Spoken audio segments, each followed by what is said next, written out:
बातमी आहे आंबेगाव तालुक्यामधून। महाराष्ट्र राज्याचे मुख्यमंत्री व हरित क्रांतीचे जनक स्वर्गीय पद्मश्री वसंतराव नाईक यांच्या 109व्या जयंतीनिमित्त त्यांच्या स्मृतींना विनम्र अभिवादन करत तालुका कृषी अधिकारी कार्यालय घोडेगाव आंबेगाव येथे महाराष्ट्र राज्य कृषी दिन मोठ्या उत्साहात साजरा करण्यात आला। यावेळी पंचायत समितीचे सभापती संजय गावारी यांच्या अध्यक्षतेखाली कृषी दिन साजरा करण्यात आला।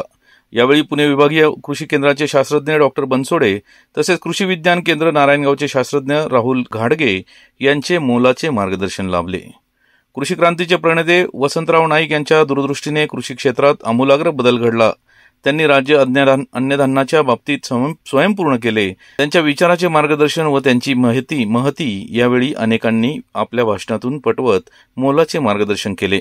यावेळी मोठ्या प्रमाणात परिसरातील शेतकरी बांधव उपस्थित होते। या प्रसंगी पंचायत समितीचे सभापती संजय गावारी, आंबेगाव तालुका कृषी अधिकारी टी.के. चौधरी, सहाय्यक बीडीओ अर्चना कोल्हे, पंचायत समिती विभाग कृषी अधिकारी मनोज कोल्हे, घोडेगाव ग्रामपंचायत सदस्य गणेश घोडेकर, मनोज काळे, मार्तंड काळे, बाळासाहेब बेंढारी, बाळासाहेब काळे, बाळासाहेब दौंड, मनीष काळे, मुरलीधर दौंड तसेच कृषी विभागाचे सर्व अधिकारी कर्मचारी तसेच स्थानिक शेतकरी पत्रकार बांधव मोठ्या संख्येने उपस्थित होते। याच बातमीची दृश्य पाठवले आहेत आमचे आंबेगाव ब्युरो चीफ मोहसिन काठेवाडी यांनी। पाहुयात।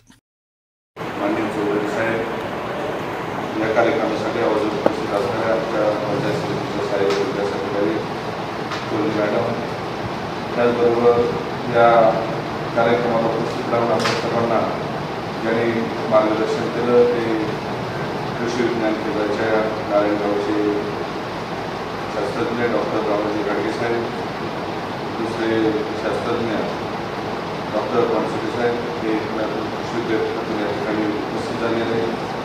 त्याचबरोबर त्यांनी आपल्याला चांगलं मार्गदर्शन केलं किंवा पंचायत समिती कृषी विभागाचे गोले साहेब, खऱ्या अर्थानं या कार्यक्रमासाठी आवर्जून उपस्थित असणारे विविध गावचे सरपंच, सर्व शेतकरी, आदर्श शेतकरी, पत्रकार, कृषी विभागाचे सर्व अधिकारी, कर्मचारी, पदवाडी पैकी तर पाहिलं तर आपण दरवर्षी कृषी सप्ताह आणि त्याच्याबरोबर कृषी दिनाचा कार्यक्रम या ठिकाणी साजरा करत असतो। या ठिकाणी बनसोडे साहेब असतील, घाडगे साहेब असतील, निश्चितपणानं शेती करत असताना कोणत्या पद्धतीचा अवलंब केला पाहिजे, शेती कशा पद्धतीने केली पाहिजे। आज आपल्या उत्पादक क्षमतेवरती परिणाम करतोय। आपली उत्पादक क्षमता ही कमी झालेली आहे। याच्यासाठी जर आपल्याला पाहायला गेलं तर आपला पहिली गोष्ट जमिनीचं आरोग्य हे अबाधित ठेवणं आज गरज आहे।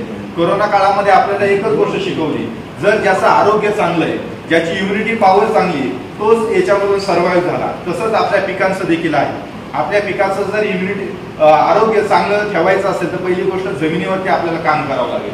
मग जमिनीवरती काम करणं म्हणजे नक्की काय करायचंय तर पहिली गोष्ट आपल्याला आपल्या जमिनीचं सेंद्रिय कर्ब वाढवायचं। आपल्या जमिनीमध्ये सेंद्रिय खतांचा वापर मोठ्या प्रमाणात करायचा आहे। जी काही हिरवळीची खतं आहेत त्याचा वापर आपल्याला त्याच्यामध्ये करायचा आहे। जमिनीची फेरपालट, पिकांची फेरपालट आपल्याला त्याच्या माध्यमातून करायची।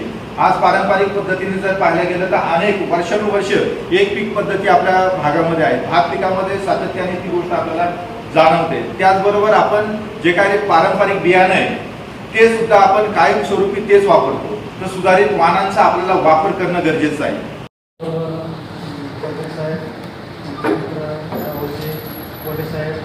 आणि उपस्थित शेतकरी बंधू भगिनी, कृषी विभागातील कर्मचारी तसेच पत्रकार बंधू, आत्ताच आपल्याला टेवळ साहेबांनी आजचा जो वेगवेगळा कृषी दिन आहे हा का साजरा केला जातो किंवा याचे कशा पद्धतीने साजरा करायला पाहिजे याविषयी त्यांनी आपणास सांगितलेलं आहे।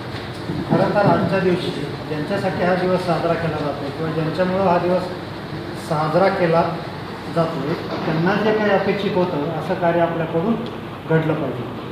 तर आज मला आनंद होतो की इथं ज्यांनी शेतीत उल्लेखनीय कार्य केलेलं आहे किंवा ज्यांना वसंतराव नाईक पुरस्कार मिळालेला आहे त्यांचाही आज इथं गौरव झालेला आहे। आजच्या दिवशी कृषीविषयी चर्चा होणे अपेक्षित आहे किंवा आपण कृषी क्षेत्रात काय करू शकतो किंवा शेतकऱ्यांचं जीवनमान उंचावण्यासाठी आपल्याकडून काय प्रयत्न होऊ शकतात याविषयी आजच्या दिवशी चर्चा होणं अपेक्षित आहे। आजच्या दिवशी मला असा खास उल्लेख करावासा वाटतो की महात्मा फुले कृषी विद्यापीठाला जवळपास 54 वर्ष आज झालेली आहेत। ह्या 54 वर्षात फक्त महाराष्ट्र राज्यालाच नव्हे तर भारतातील शेतकऱ्यांसाठी विद्यापीठाने नवनवीन वाहन कॉटन किंवा कपाशी त्याला हमी भाव कसा दिला जाईल आणि शेतकरी जे त्यामधून त्याला जास्त उत्पादन मिळेल, त्याची प्रगती होईल, या अनुषंगानं एकाधिकार खरेदी योजना कापसासाठी त्यांच्या कालावधीमध्ये त्यांनी सुरू केली. इव्हन आपण म्हणू शकतो की महाराष्ट्र राज्याला जी मराठी भाषा आहे महाराष्ट्रामध्ये त्याला राज्यभाषेचा दर्जा असेल. पुण्यामधील सेनापती बापट रोड जे आहे त्या ठिकाणी बालभारतीचं मोठं कार्यालय आहे, पाठ्यपुस्तक निर्मिती महाराष्ट्र राज्याची. तर ते सुद्धा बालभारती ही जी पाठशाळामध्ये किंवा माध्यमिक उच्च माध्यमिक शाळांमध्ये जे सुरू झालं तर त्याच्यापासून सुरू झालं त्या ठिकाणी.